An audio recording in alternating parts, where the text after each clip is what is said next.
When my daughter Emily died in my arms at 38, I never imagined the real pain would begin at her own funeral.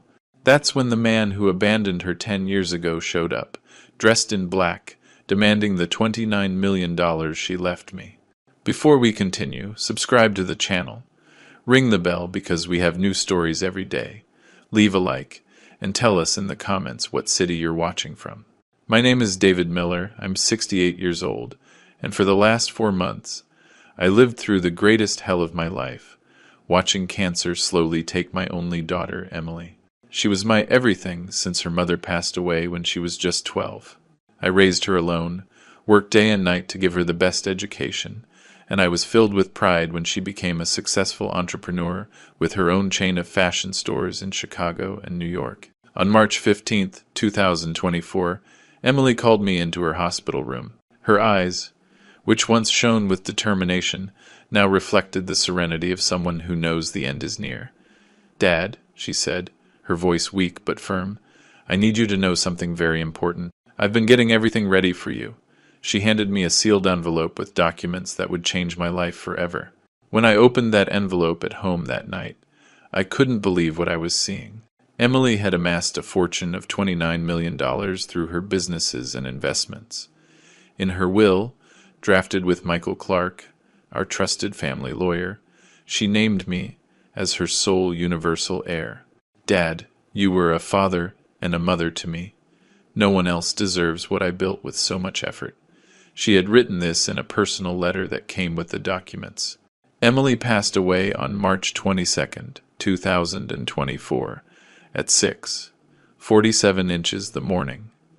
I was holding her hand when she took her last breath. In that moment, I felt a part of my soul leave with her.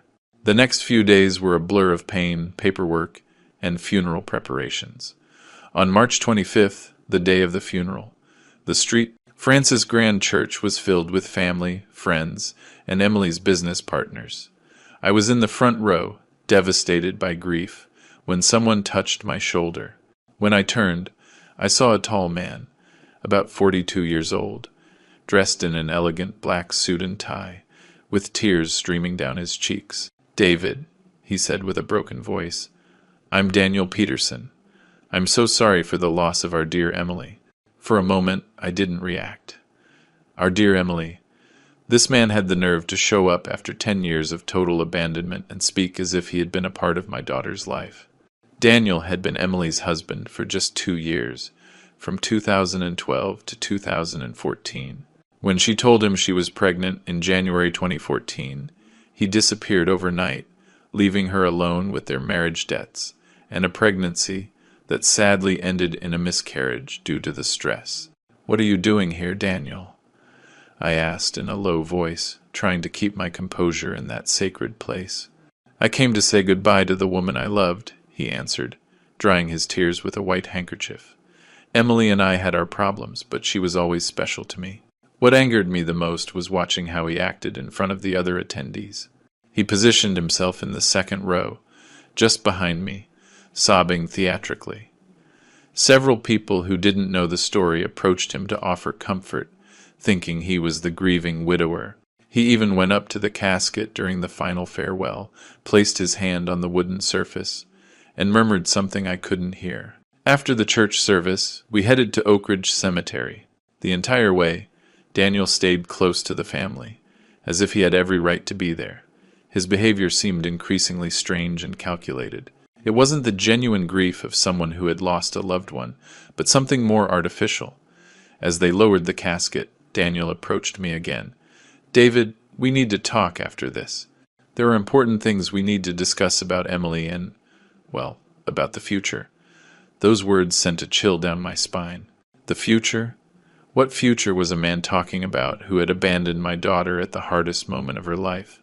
In that instant, I knew Daniel hadn't come to the funeral just to say goodbye. He had other plans, and something told me they were not going to be good for Emily's memory, or for the peace I so desperately needed in that moment of pain. After the burial, while the other guests headed to the reception at my sister Linda's house, Daniel waited for me by his black Mercedes. His attitude had completely changed. He was no longer faking the theatrical grief from the funeral. Now he wore a calculating smile that set my nerves on edge.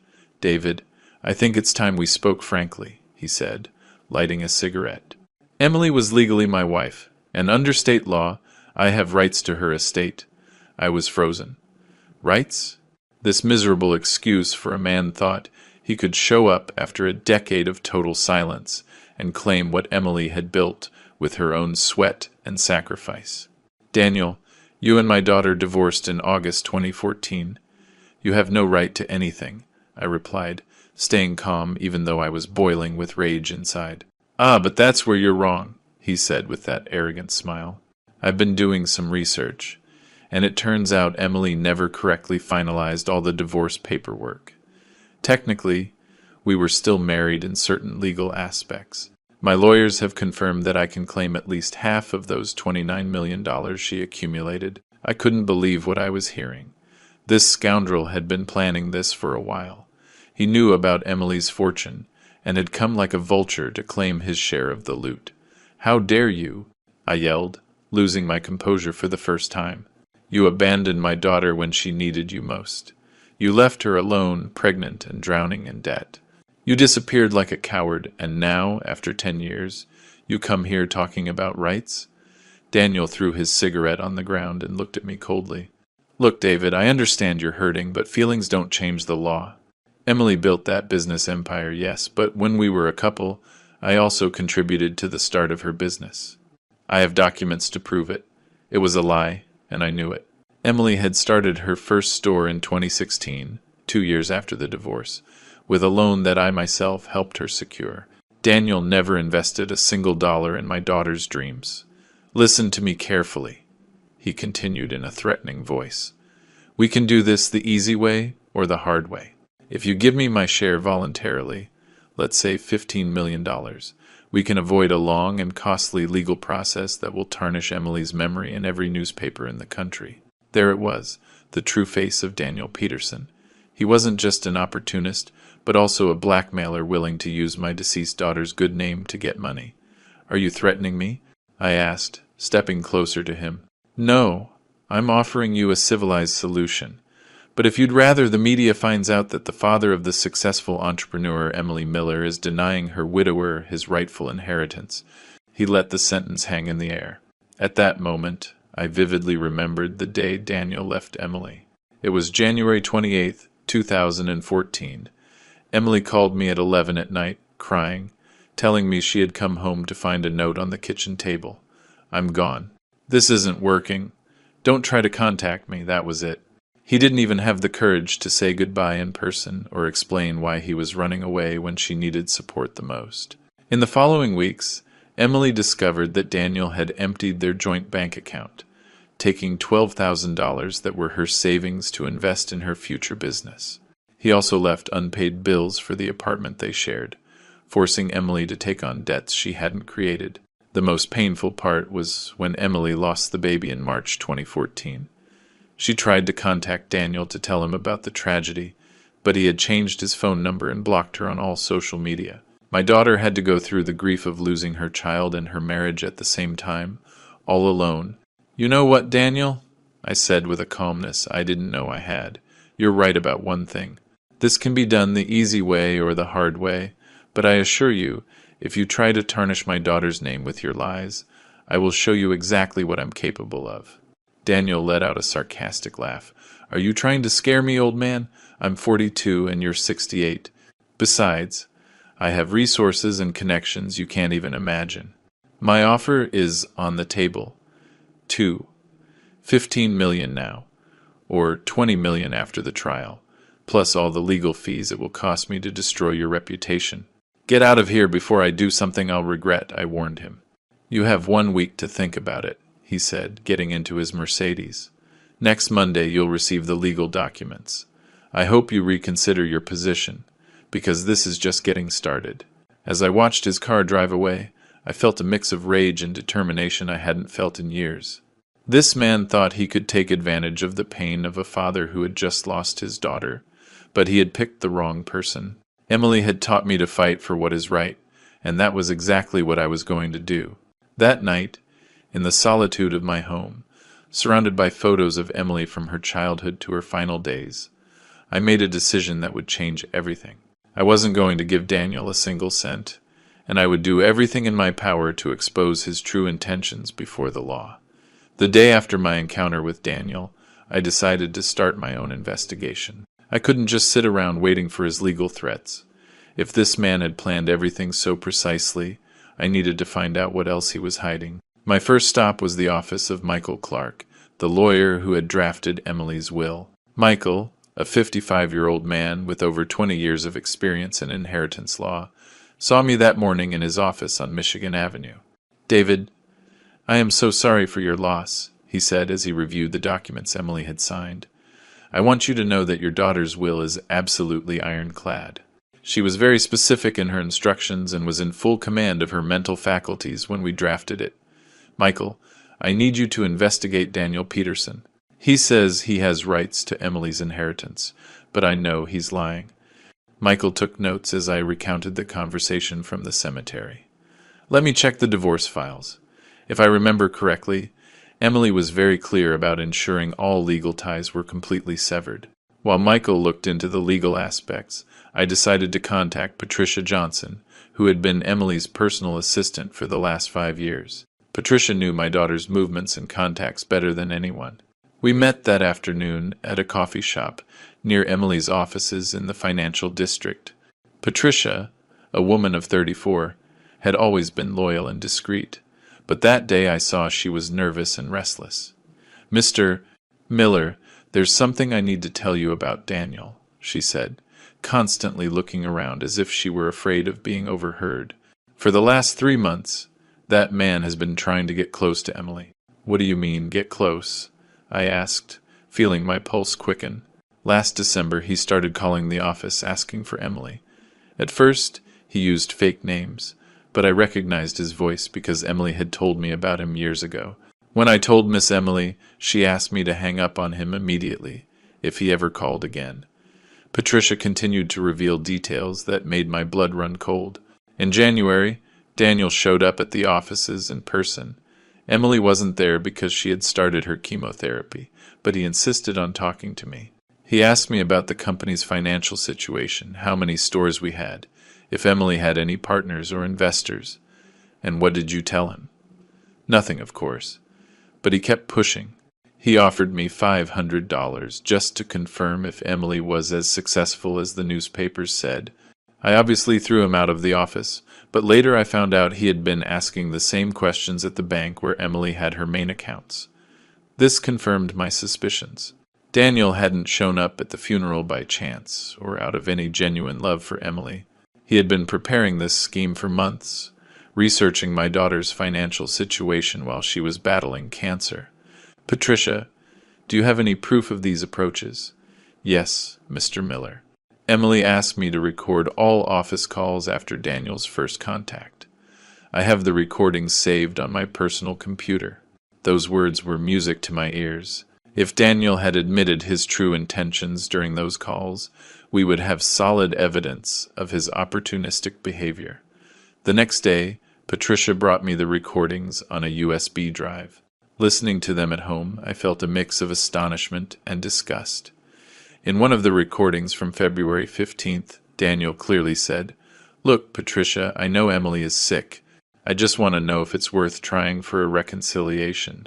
You understand what I mean? I'm not going to waste my time if she has nothing to offer me." In another recording from March 8th, Daniel was even more explicit. "I've heard that Emily has several million stashed away. If that's true, I think we could resolve our past issues. Everyone deserves a second chance, especially when there's so much money on the line." But the most revealing recording was from March 20th, just 2 days before Emily's death. Daniel had called asking directly about the will. "Do you know if Emily has made a will? Because technically, if we're still married under some legal provision, I would have automatic rights to her estate." Now I understood Daniel's plan completely. He had been monitoring Emily's illness, waiting for the moment of her death to appear as the grieving husband and claim the inheritance. It was a plan as cruel as it was calculated. That same evening, I received another crucial piece of information through Andrew Moore, an old colleague with contacts in the financial sector. Andrew confirmed that Daniel was indeed in serious financial trouble. David, I've asked around discreetly about Daniel Peterson. The man is completely broke. He lost his consulting firm in 2022 due to bad crypto investments. He also has gambling debts at several Chicago casinos totaling over $80,000. The loan sharks are pressuring him, and according to my contacts, he's desperate to get money fast. Everything fit perfectly. Daniel wasn't just an opportunist, but a desperate man who saw Emily's death as his only financial salvation. He had bet his future on getting that inheritance, and that's why he was so confident in his legal threats. With all this information, I called Michael to schedule an urgent meeting. We had solid evidence of Daniel's fraudulent character, but we needed to prepare a solid legal strategy before he followed through on his threat to start the legal process. On Friday night, as I was organizing all the documents and recordings, my phone rang. It was an unknown number, but when I answered, I immediately recognized Daniel's voice. David, I hope you've reconsidered my offer. On Monday, I'm filing the papers at the courthouse, and I assure you it will be much more expensive for you. Last chance. $15 million and we're all happy. Daniel, I replied firmly, I think you're the one who should reconsider your position. I've discovered some very interesting things about your true intentions. There was a long silence before he answered. I don't know what you're talking about, but I'm warning you, don't play games with me. I have resources and contacts that can make your life very complicated. We'll see who has the better hand in this game, I said before hanging up. That night, for the first time since Emily's death, I slept peacefully. I knew the legal battle ahead would be intense, but now I had the weapons necessary to defend my daughter's legacy and unmask the true intentions of this opportunist. On Monday, April 1st, 2024, just as he had promised, Daniel followed through on his threat. At 9 inches the morning, a courier knocked on my door, handing me an official envelope from the Chicago Civil Court. Opening it, I found a 47-page lawsuit where Daniel claimed not only the $29 million, but also damages for malicious concealment of marital assets. His legal argument was twisted but seemingly well-structured. He alleged that during his marriage to Emily, between 2012 and 2014, they had established a business collaboration that was never formally dissolved. He also claimed that Emily had used business ideas and contacts he had provided during their relationship to build her business empire. The most outrageous part was the list of witnesses Daniel presented to support his version. Names I didn't recognize. People who could supposedly confirm his involvement in Emily's initial project. It was clear he had been preparing this sham for a long time. I immediately called Michael to schedule an emergency meeting. When I arrived at his office that afternoon, I found him meticulously reviewing every page of the lawsuit with a serious expression.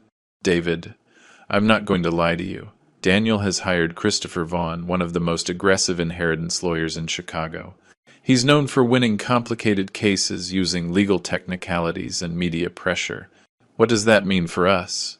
I asked, feeling worry creep over me. It means they're going to play dirty.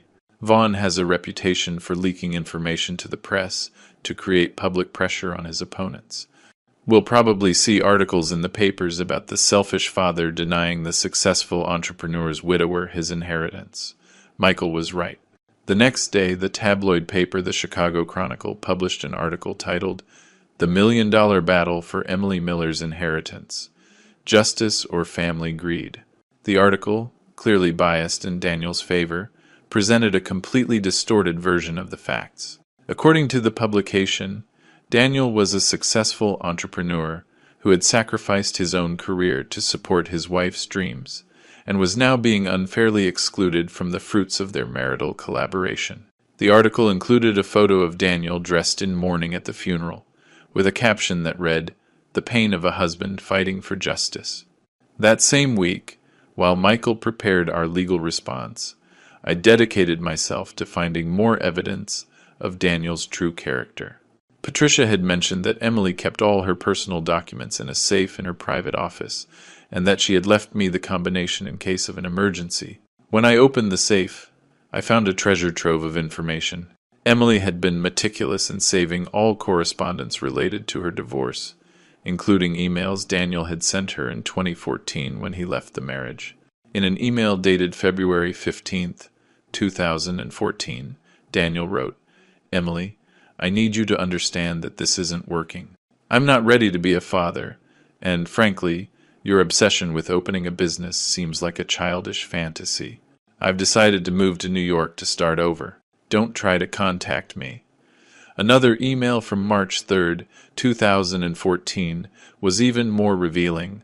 "I've emptied the joint account because I need that money to get established. Consider it my compensation for the 2 years I wasted in this marriage. I hope you find a way to pay the apartment debts without involving me."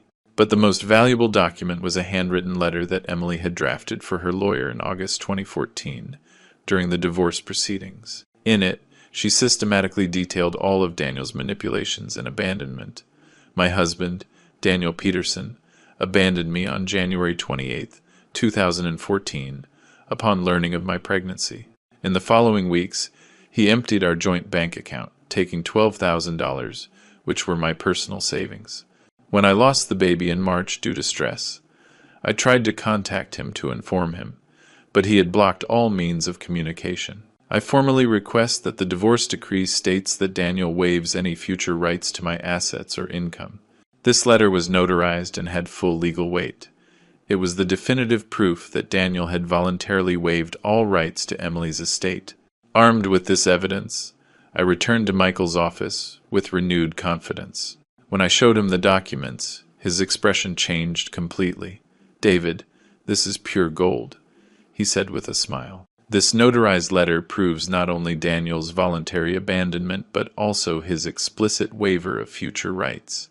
Any judge with half a brain will dismiss his lawsuit immediately. But Michael also warned me about the tactics we could expect.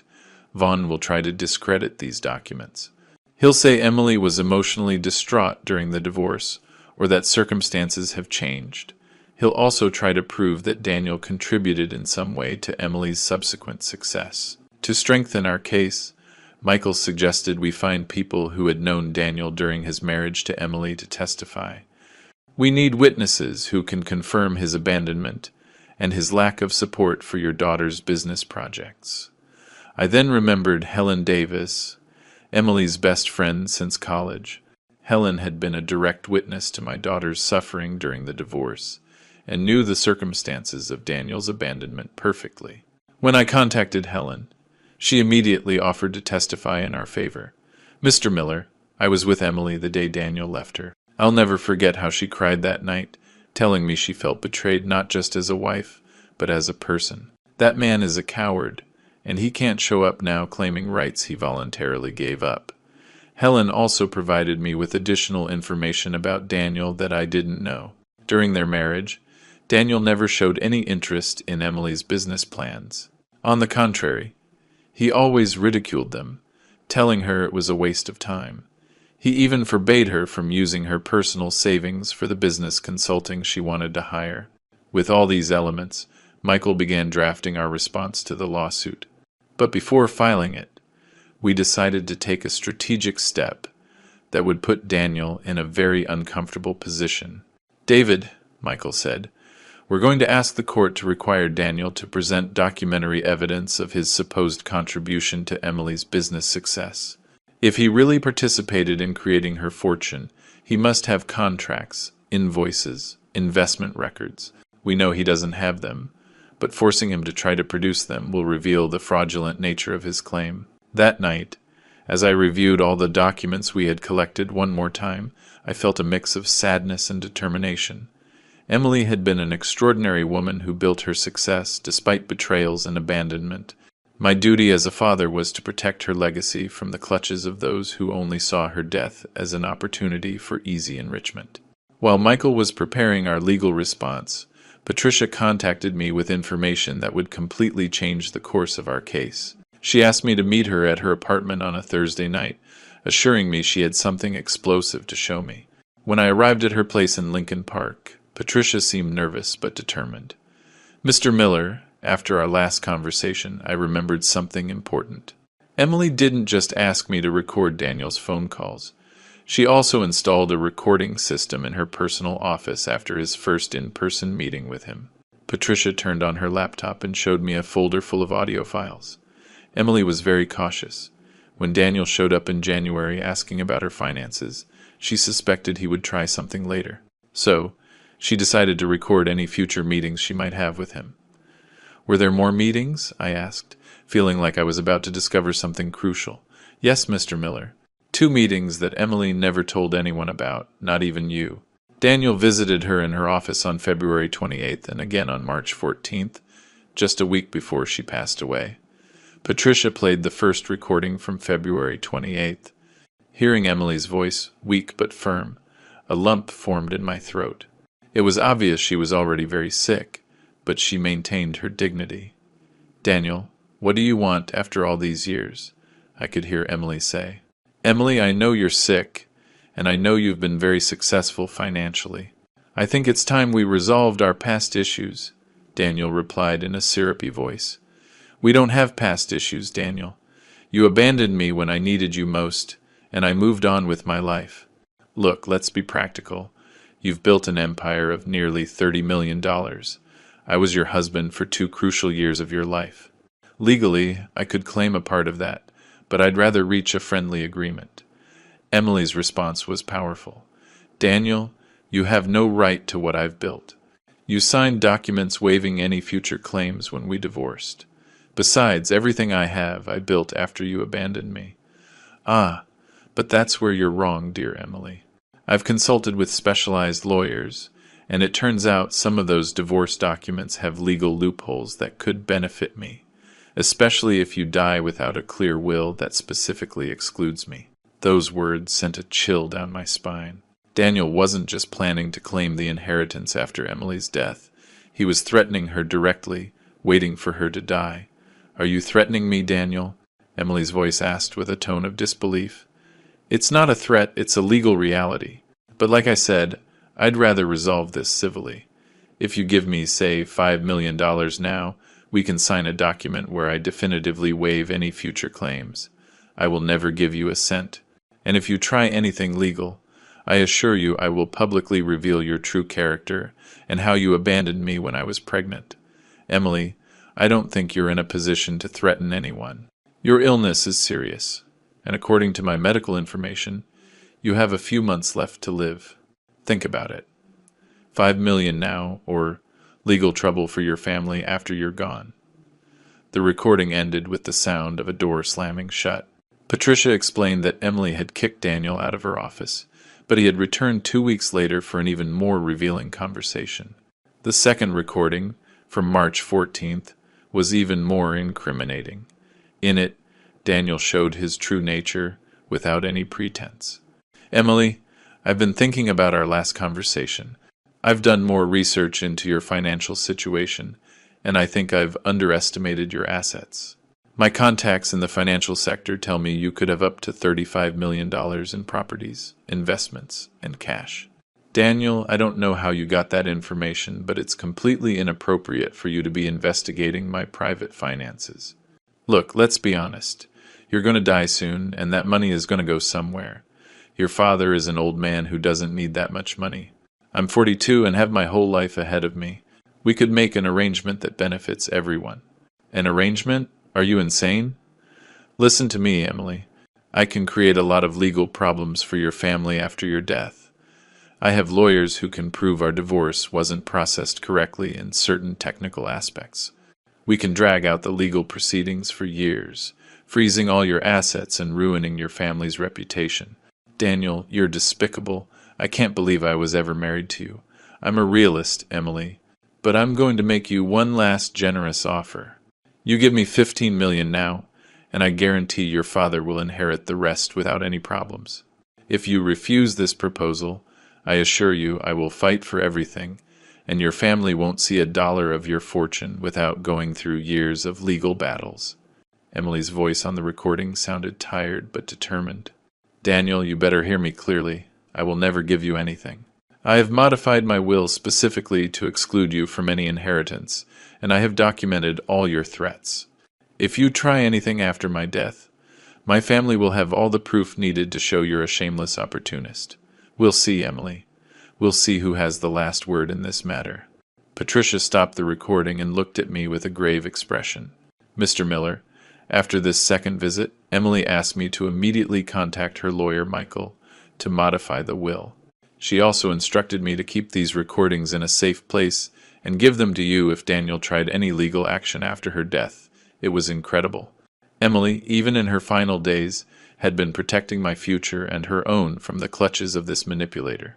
The recordings not only prove Daniel's opportunistic intentions, but also his direct threats and his illegal knowledge of confidential financial information." "Patricia, how is Daniel getting information about Emily's finances?" "That's something else I found out, Mr. Miller. Last Tuesday, a bank employee contacted me discreetly. Apparently, Daniel had tried to bribe one of the tellers to get information about Emily's accounts. The employee refused the bribe, but Daniel insisted several times during February and March. This added another crime to Daniel's record: attempted bribery and illegal access to banking information. With this new evidence, our case was not only solid for defending the inheritance, but we could also press criminal charges against Daniel. That night, I called Michael to tell him about the recordings. His reaction was one of total astonishment. "David, with this evidence, not only are we going to win the case, but Daniel could face criminal charges for threats, attempted extortion, and illegal access to financial information. This completely changes our strategy. We're no longer playing defense. We're going on the attack. For the first time since Emily's death, I felt that justice was on our side. My daughter, even from the grave, had managed to protect her legacy and give me the weapons necessary to confront this opportunist who thought he could take advantage of our pain." On May 15th, 2024, the day of the first hearing at the Chicago Civil Court arrived. Michael and I arrived early, loaded with boxes full of documents, recordings, and testimonies. I wore my best black suit, the same one I had worn to Emily's funeral, feeling that somehow she would be present in that room, supporting me. At 9:30 a.m., Daniel entered the courtroom accompanied by his lawyer, Christopher Vaughn, and 3 people I didn't recognize. Daniel wore an impeccable gray suit and a look of false solemnity, as if he were the victim in this whole affair. Judge Maria Delgado, a woman in her 52nds with a reputation for being strict but fair, opened the session by explaining the procedure. Daniel, as the plaintiff, would have the first opportunity to present his case. Christopher Vaughn stood up arrogantly and began his argument. "Your Honor, my client, Daniel Peterson, was the devoted husband of Emily Miller during the most formative years of her business career. During their marriage between 2012 and 2014, Daniel provided the emotional, intellectual, and logistical support that allowed Emily to develop the ideas that would later lead to her millionaire success." Vaughn continued with a completely distorted version of the facts. "My client sacrificed his own professional opportunities to support his wife's business dreams. It was he who suggested the concept of fashion stores that combined American elegance with affordability. It was also Daniel who introduced her to key contacts in the retail sector, who later became Emily's business partners. Hearing those blatant lies made my blood boil, but Michael had advised me to maintain my composure during the opposing party's presentation. Vaughn then presented his 3 witnesses. The first was Raymond Simmons, who identified himself as a business consultant and claimed to have known Daniel and Emily during their marriage. "I worked with Daniel in 2013 developing the business plan for Emily's fashion stores," Simmons declared under oath. "Daniel was the brain behind the business strategy. Emily had the initial capital, but it was Daniel who designed the entire operational model." The second witness was Sarah Jones, who presented herself as a former business partner and supported the version that Daniel had been fundamental in Emily's early business steps. The third witness, Albert Reed, claimed to be an investor who had met Emily through Daniel and had participated in the first rounds of financing for her stores.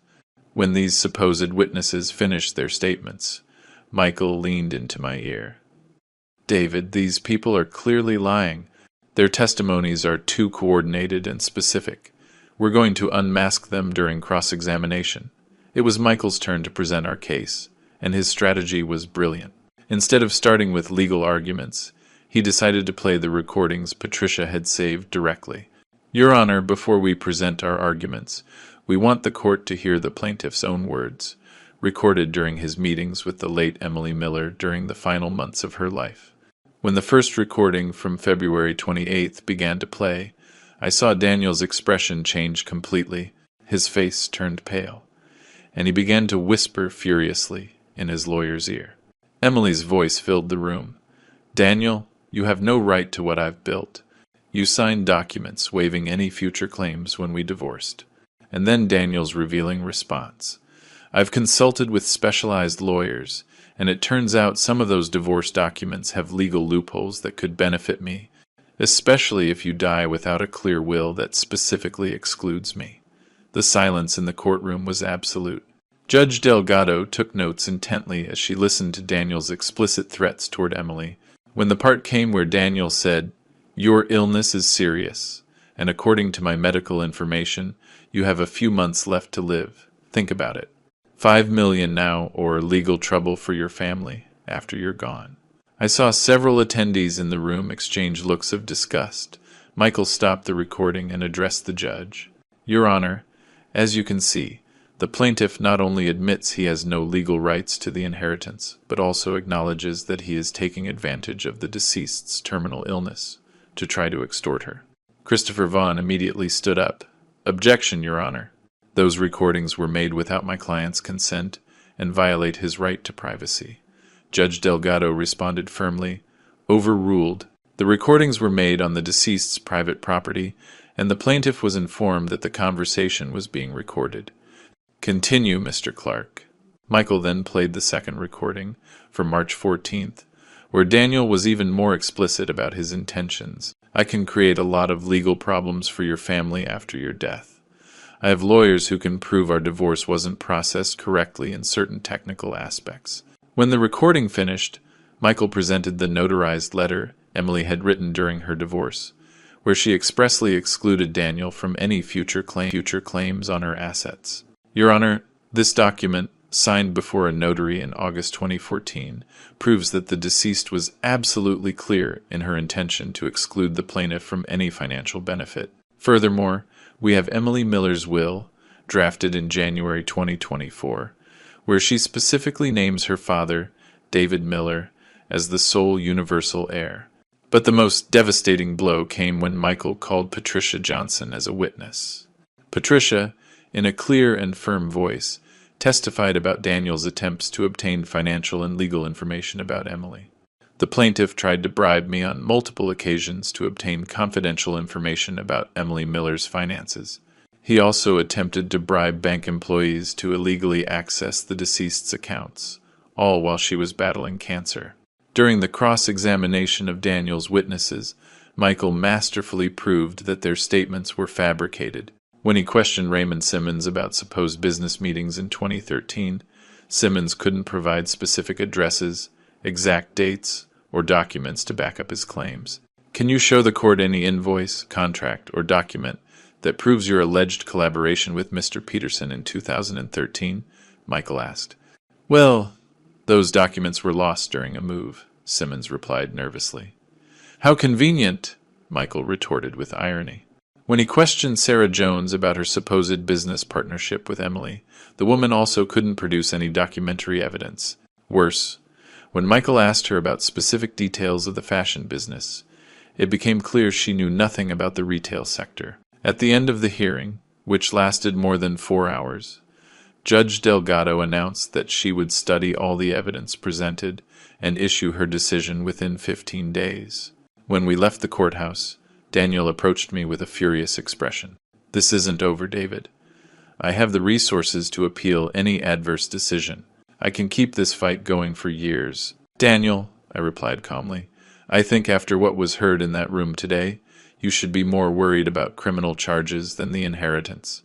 His expression of fury turned to one of concern. For the first time since this whole ordeal began, Daniel Peterson seemed to have understood that he had gravely underestimated the situation.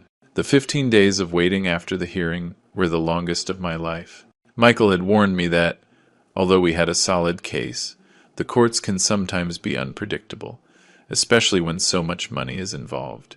During that time, I decided to dig even deeper into the investigation of Daniel and his supposed witnesses.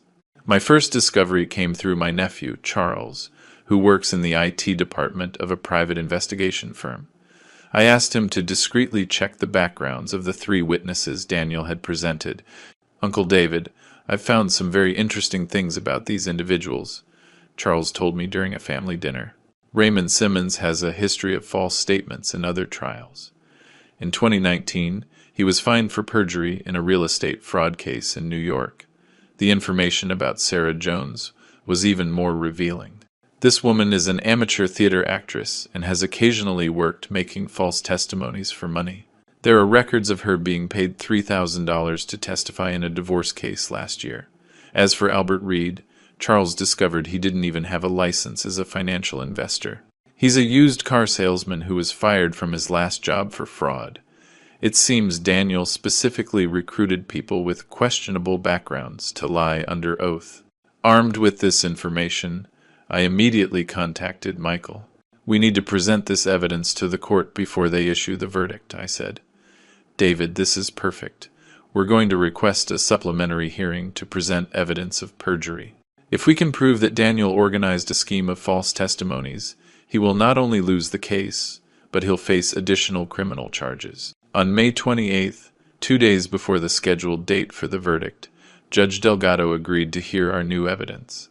This time the courtroom was even more tense. Daniel and Vaughn arrived visibly nervous, especially after Michael had notified them about the nature of the evidence we were going to present.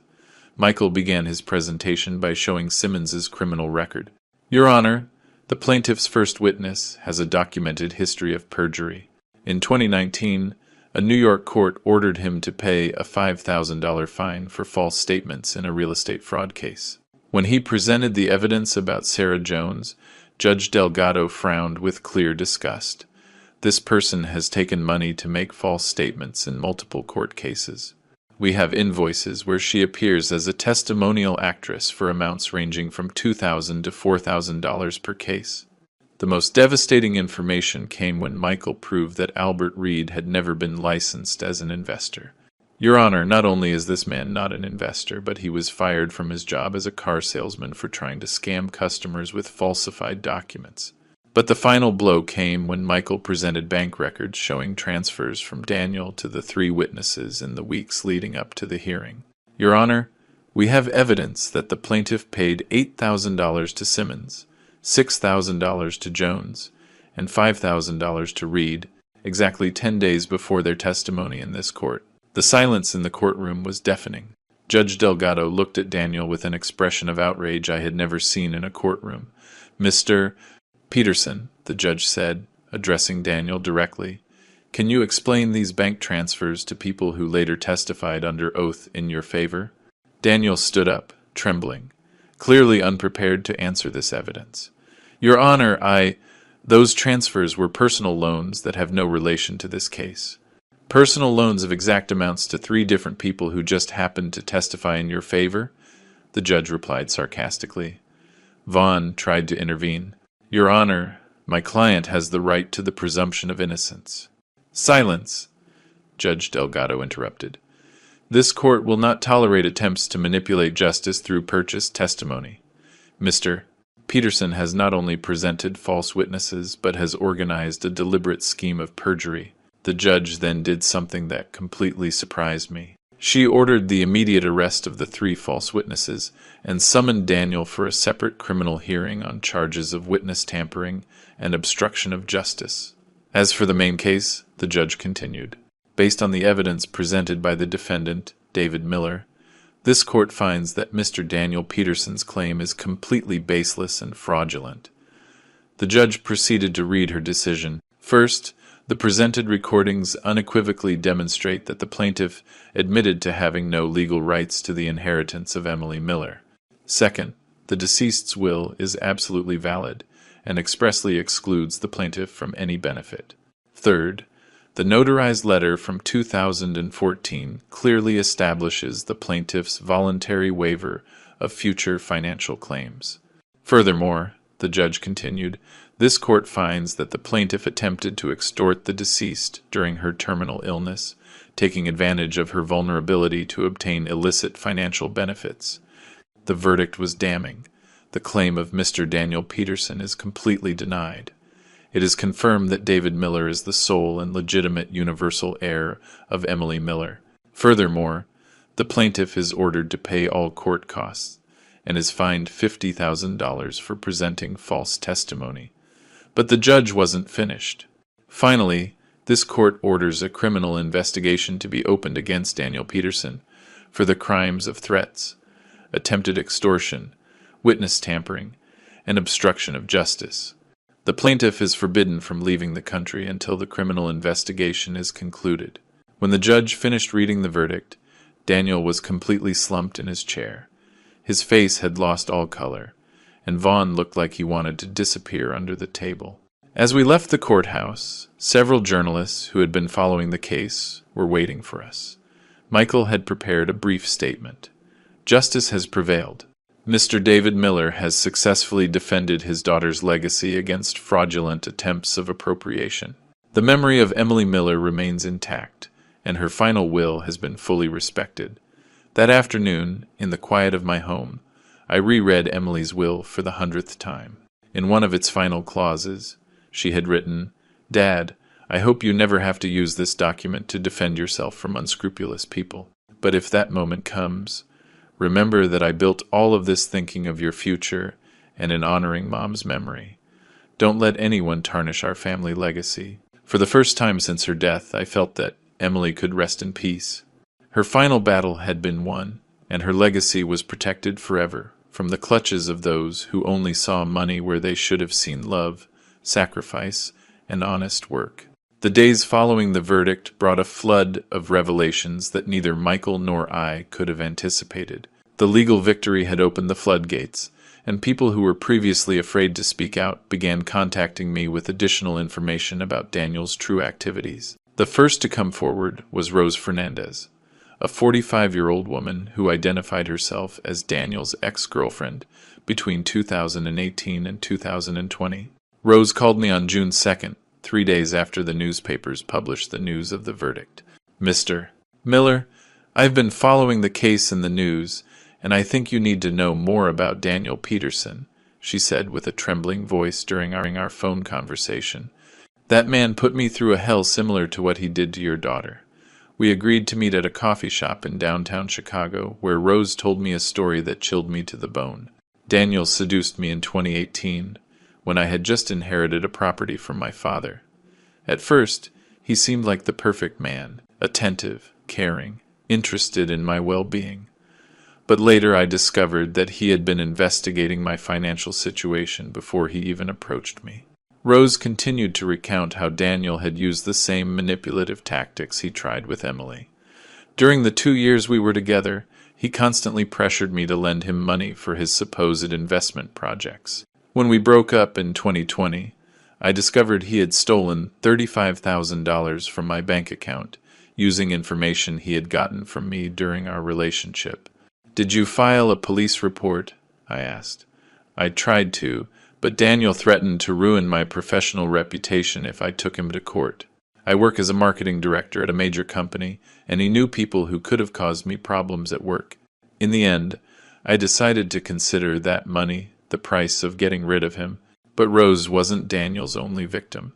That same week, I was visited by Anthony Serrano, a 58-year-old retired businessman who had met Daniel at a poker club in 2021. "Mr. Miller, that man is a financial predator," Anthony told me during our meeting. "He approached me at the casino, posing as a successful investment consultant. He convinced me to invest $80,000 in a supposed investment fund that he managed. Anthony showed me documents that proved how Daniel had created a shell company called Peterson Investments and Associates to scam older people with considerable savings. When I tried to withdraw my investment 6 months later, I discovered the company didn't really exist, and that Daniel had used my money to cover his gambling debts." "Did he also threaten you so you wouldn't file a report?" I asked, suspecting the pattern. "Exactly. He said he had contacts in the police force who could make my life difficult. He also blackmailed me with compromising photos he had secretly taken during a business meeting where I had had too much to drink. These revelations motivated me to look for more of Daniel's victims. I contacted a private investigator recommended by Michael Luis Martinez, who specialized in financial fraud cases. Luis discovered that Daniel had been running a systematic scam operation for the past 10 years. Mr. Miller, this man has a very specific method. He researches vulnerable people or those in life transitions. Recent divorcees, widows with inheritances, struggling entrepreneurs, seniors with savings. Then he approaches them, feigning romantic or professional interest to gain their trust and access their financial resources. Luis's report revealed at least 12 documented victims between 2014 and 2024, with total losses exceeding $400,000. Each case followed the same pattern: seduction, manipulation, extraction of money, and then threats to prevent reporting. The most disturbing part, Luis continued, is that Daniel keeps detailed files on his victims, compromising photographs, secret recordings, personal information that he uses to blackmail them if they try to get their money back. With all this information, Michael and I decided to contact the District Attorney's Economic Crimes Division to present a broader case against Daniel. The assigned prosecutor, Robert Navarro, was extremely interested in the evidence we had collected. Gentlemen, what you're presenting to me is not just a case of fraudulent inheritance, but a systematic criminal operation that has been running for a decade, Prosecutor Navarro told us. With the testimonies and evidence you have, we can prosecute Daniel Peterson for continuous fraud, threats, blackmail, and racketeering. But the most shocking revelation came when Patricia contacted me again with information she had discovered while reviewing Emily's files. Mr. Miller, I've found something disturbing in Emily's call logs from last year. During November and December of 2023, Daniel was not only calling her directly, but had also been contacting several of the store's clients and suppliers, asking about the financial health of the business. Patricia showed me a list of more than 20 business contacts that Daniel had tried to question about Emily's finances. Some of these suppliers called me at the time to ask if they should give him information, because Daniel was presenting himself as a family consultant hired by Emily to evaluate the business. Did Emily know about these contacts? Yes, Mr. Miller. That's why she tightened security measures at the company and installed the recording systems. Emily suspected Daniel was planning something big, but we never imagined it would be so systematic and cruel. That additional information proved that Daniel had been planning his strategy to take the inheritance for at least 6 months before Emily's death. He wasn't an impromptu opportunist, but a calculated predator who had been waiting for my daughter's moment of greatest vulnerability to execute his plan. On June 10th, Prosecutor Navarro informed me that Daniel had been formally charged with 10 different criminal counts. Mr. Miller, thanks to your perseverance and the evidence you provided, we are going to prosecute this individual for all his crimes. The other victims you located have also decided to testify, so Daniel will face decades in prison if convicted. That night, as I organized all the case documents, I reflected on the true extent of Daniel's evil. He hadn't just been an opportunistic ex-husband trying to grab an inheritance, but a professional criminal who had turned the suffering of others into his way of life. Emily, without knowing it, had become the victim who finally exposed Daniel's entire criminal network. Her courage to document his threats and her foresight to protect the evidence had not only saved our family inheritance, but had put an end to a decade of crimes against innocent people. On June 18, 2024, when it seemed the case was resolved and Daniel would finally face the consequences of his actions, I received a call that changed my perspective on everything I had experienced over these months. It was from Hope Miller, a woman who identified herself as Emily's second cousin and who lived in Philadelphia. David, I've been following Daniel's case in the news, and I think there's something else you need to know about Emily's death, she said, her voice choked with emotion. Her words sent a chill down my spine. What do you mean something else? I'd rather tell you in person. Could you come to Philadelphia this weekend? It's about Emily's last days in the hospital. The trip to Philadelphia was one of the most agonizing of my life.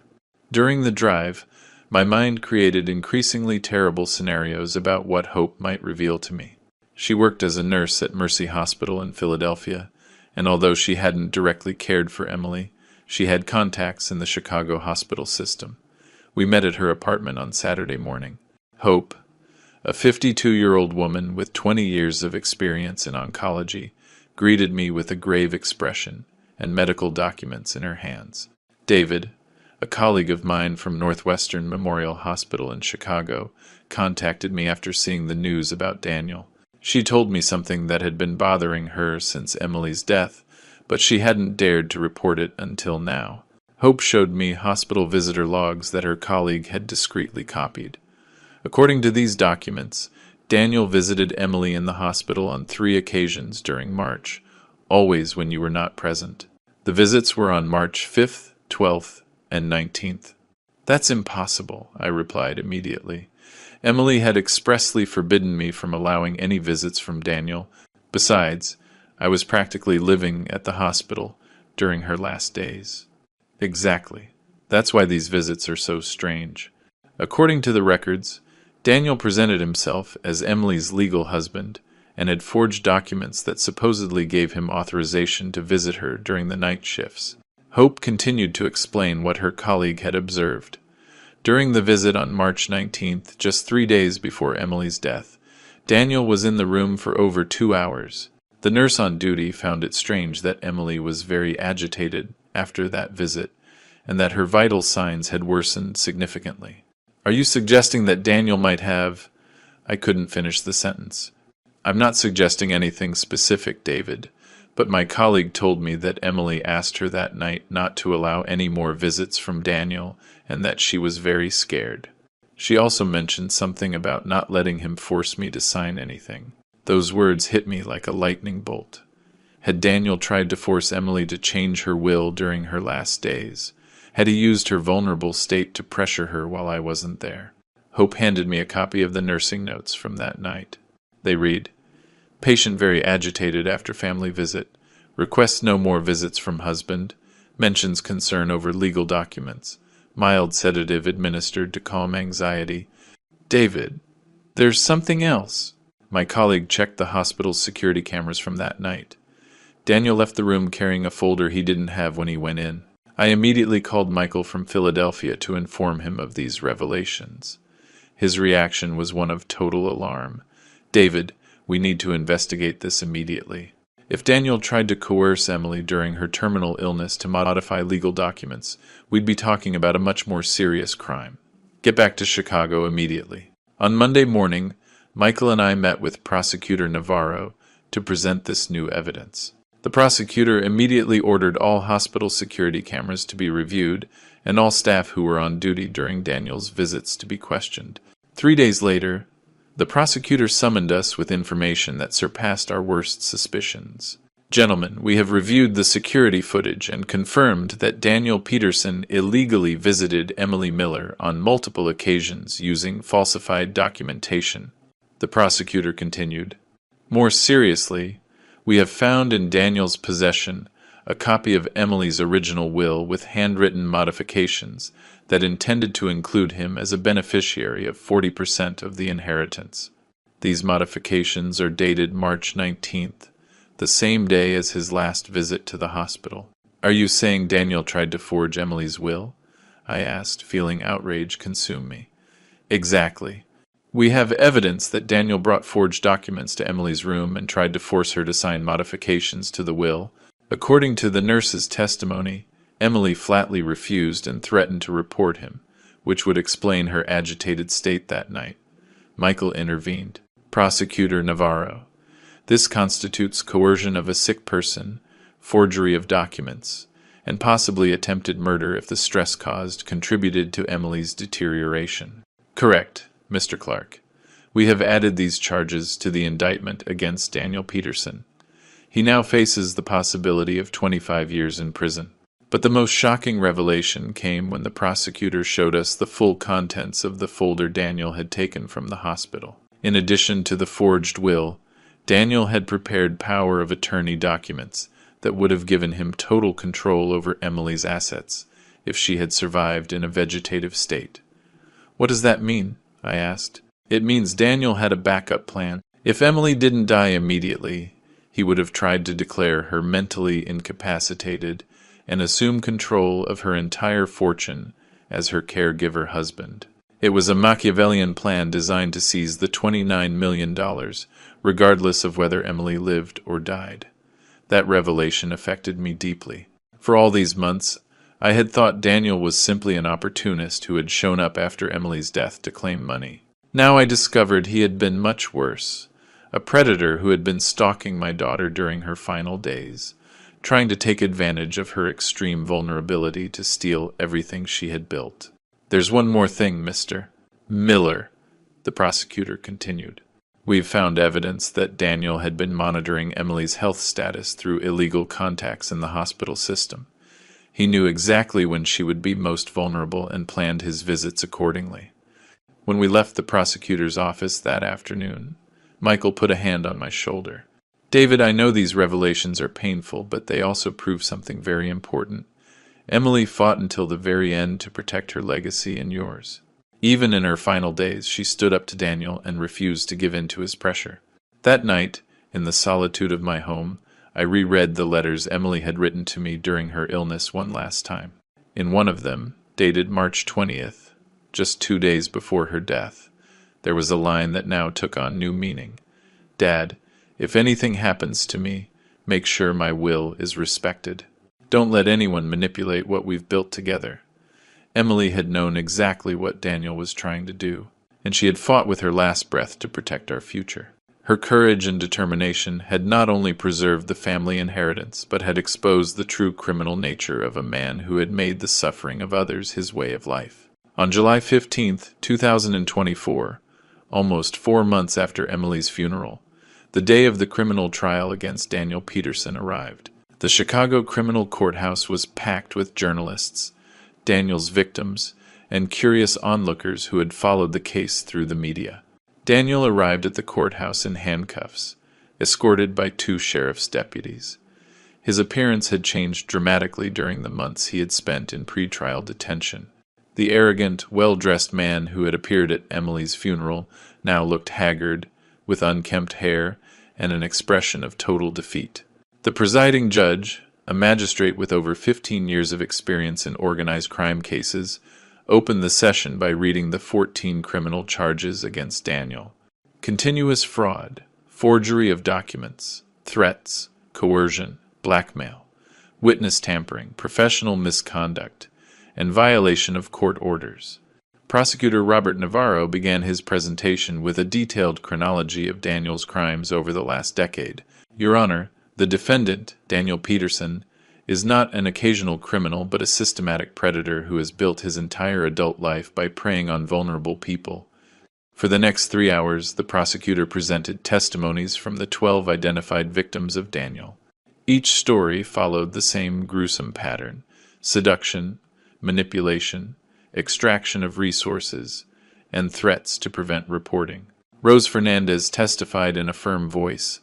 "Daniel stole $35,000 from me using information he obtained during our intimate relationship. When I tried to get my money back, he threatened to destroy my professional career and leak private photographs he had taken without my consent." Anthony Serrano recounted how Daniel had created the shell company Peterson Investments and Associates to scam him. "That man stole my life savings, $80,000 I had saved for my retirement.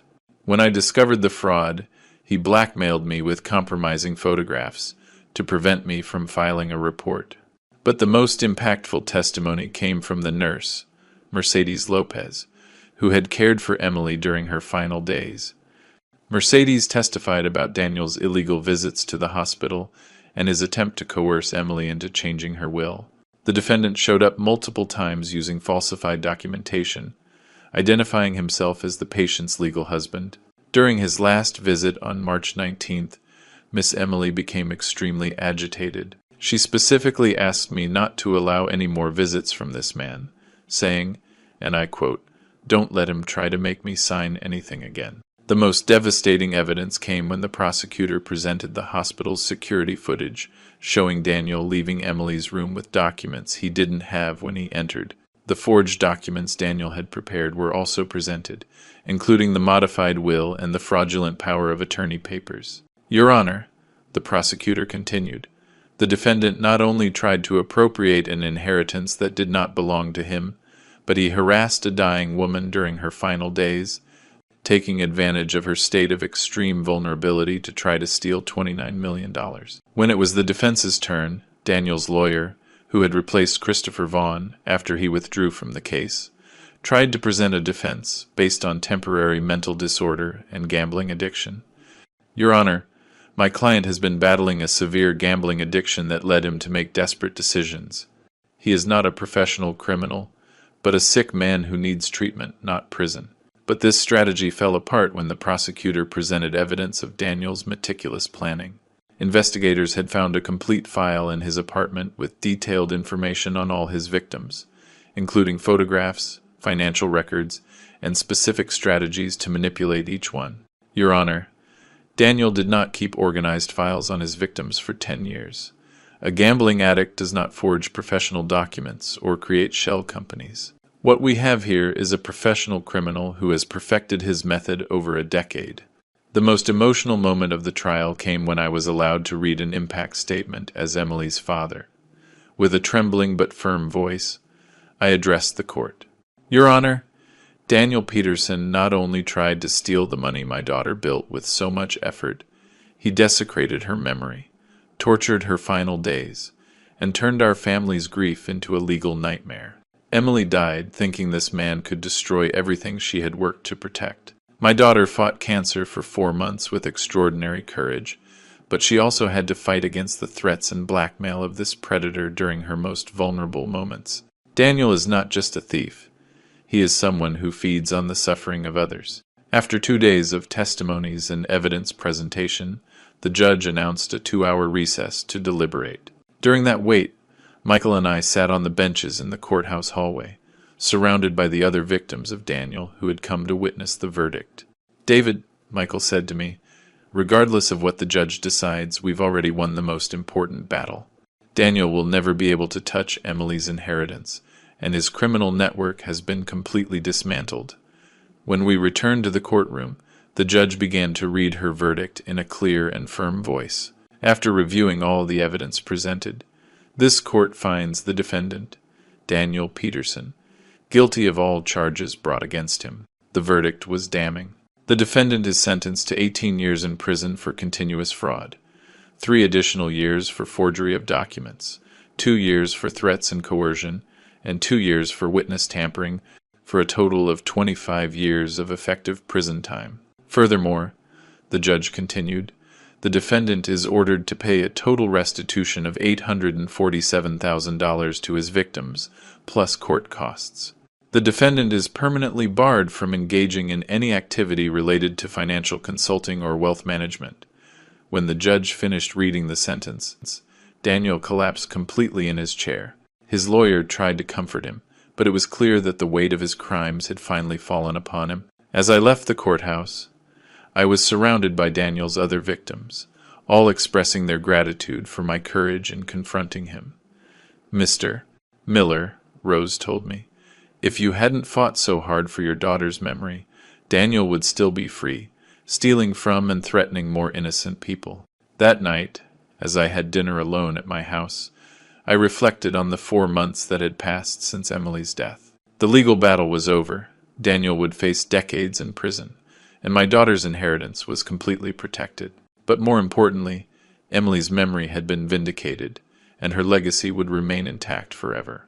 6 months after the trial against Daniel, on January 15, 2025, I was sitting in the office that had belonged to Emily, surrounded by architects, lawyers, and representatives of charitable organizations.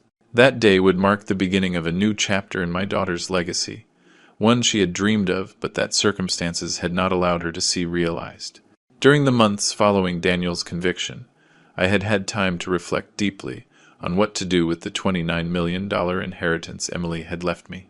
At 68 years old, I didn't need that much money to live comfortably for the rest of my days. I knew that Emily would have wanted her fortune to serve a purpose greater than my personal well-being. In her personal letters, which I had read countless times, Emily had repeatedly mentioned her dream of helping women entrepreneurs who faced difficulties similar to those she had experienced during her divorce. "Dad," she had written in one of her last letters, "if anything happens to me, I would like part of what I've built to help other women who are struggling to get ahead after being abandoned."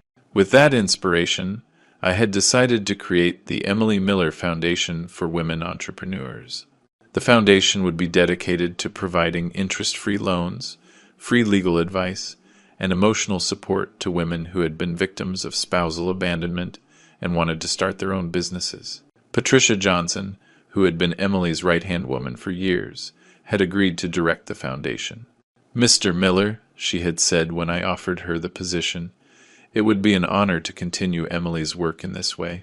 She always said she wanted to use her success to help other women find their economic independence. The foundation's headquarters would be in the same building where Emily had had her main offices. We had allocated $15 million as an initial endowment, which would guarantee the foundation's operation for decades. I would keep the other $14 million as a family reserve and for my own living expenses. During the inauguration ceremony, which took place exactly 1 year after Emily's death, many of the people who had been important in her life were present. Helen Davis, her best friend since college, gave an emotional speech. Emily was a woman who transformed pain into strength, adversity into opportunity. When Daniel abandoned her pregnant and without resources, she didn't just lament her situation. She channeled that experience into the determination to never again depend on anyone for her economic well-being. This foundation represents exactly what Emily would have wanted, to turn her personal story into hope for other women. Michael Clark, who had been crucial throughout the legal battle, also spoke at the ceremony. I have seen many cases of disputed inheritances throughout my career, but I had never witnessed a fight as noble as the one David Miller fought to protect his daughter's memory. Emily can rest in peace knowing that her legacy was not only preserved but has become a source of hope for future generations. But the most significant moment of the ceremony came when Rose Fernandez, one of Daniel's victims who now worked as a volunteer counselor at the foundation, read the first request for help we had received. Maria Carmen Ruiz, 34 years old, mother of 2, abandoned by her husband after 12 years of marriage, requests a loan of $25,000 to open a bakery and be able to support her children independently. It was exactly the type of case for which Emily would have fought tooth and nail. In the following months, the foundation began to operate at full capacity. We received between 50 and 100 applications monthly from women all over the country seeking support to start their businesses. Our team of counselors, which included several of Daniel's victims who had decided to transform their experience into help for others, evaluated each case with the same care Emily would have put into her own businesses. In March 2025, I received a letter that moved me deeply. It was from Maria Carmen Ruiz, the foundation's first beneficiary, informing me that her bakery had been a resounding success and that she had already been able to hire 3 additional employees. "Mr. Miller," Maria Carmen wrote, "you not only helped me financially, but you gave me the confidence to believe in myself again. When my husband left me, I thought my life was over. Now I know it was actually just beginning. Every loaf of bread I bake carries a piece of the hope that Emily passed on to me through her foundation." In April, I received more news that filled me with satisfaction. Daniel had appealed his sentence, but the Illinois Supreme Court had upheld the 25-year prison sentence. Furthermore, he had begun to pay restitution to his victims from prison, working in the prison's carpentry workshop. "David," Michael informed me during one of our monthly meetings, "Daniel has lost all his appeals. He will spend the next 25 years in prison, and when he gets out, he will be a 6-7-year-old man without resources or a reputation. Justice, finally, has completely prevailed." But beyond the satisfaction of seeing Daniel pay for his crimes, what truly filled me with peace was seeing how Emily's legacy continued to grow. By the end of 2025, The foundation had helped more than 200 women start their own businesses, creating more than 800 indirect jobs throughout the country. Patricia regularly informed me about the progress of our beneficiaries. Mr. Miller, we have an 87% success rate in the businesses we've funded. This means that Emily not only built her own fortune, but has helped create hundreds of small family fortunes across the country. In December 2025, 2 years after Emily's death, I organized a Christmas dinner for all the people who had been important during this extraordinary journey. Michael, Patricia, Helen, Rose, Anthony, and many of the Foundation's beneficiaries gathered at my house to celebrate not just Christmas, but the triumph of justice and solidarity over greed and evil. During the dinner, I read aloud a paragraph from the last letter Emily had written to me. "Dad, if you're reading this, it means I'm no longer with you. But I want you to know that everything I built was with our family's future in mind and the possibility of helping others who go through the difficulties I experienced. Don't let sadness paralyze you. Use what I've left you to create something beautiful that honors Mom's memory and mine." That night, as my guests shared stories of success and hope, I looked at the photograph of Emily that hung in the dining room and knew that she would be proud of what we had achieved together. Her death had been the end of her personal story, but it had marked the beginning of hundreds of stories of hope and overcoming adversity. Daniel Peterson had believed he could take Emily's legacy through lies and manipulation, but what he hadn't understood was that my daughter's true legacy was not in the $29 million she had accumulated, but in her indomitable spirit, her generosity, and her ability to transform suffering into strength to help others. Emily had won the final battle not only by protecting her inheritance from the clutches of an opportunist, but by turning that inheritance into a seed of hope for hundreds of women who, like her, had refused to surrender to adversity. If you liked this story, hit the like button, subscribe to William's Revenge Stories, and share your thoughts in the comments. To hear the next story, click on the box to the left. Thanks for watching.